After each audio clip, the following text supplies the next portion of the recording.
be coming up on the river where it's flooded by the train track, or not the train tracks, the train bridge that goes over the river, and you will be able to see that they have a train on it for the sole purpose of keeping the bridge from floating away. It's bad.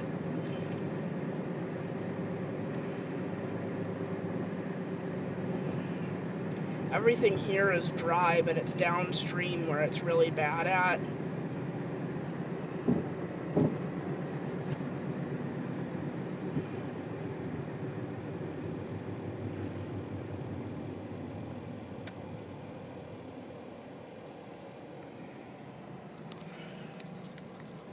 Yeah, it's not good.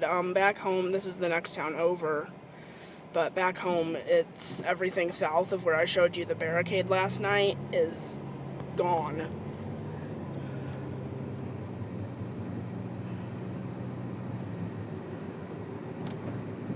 See how it's all up by the train there? It's maybe a good foot from the bridge that I'm on right now. And that's over by the hospital. It's bad, I'm not lying. But I'm going to put my phone away now before I get in trouble.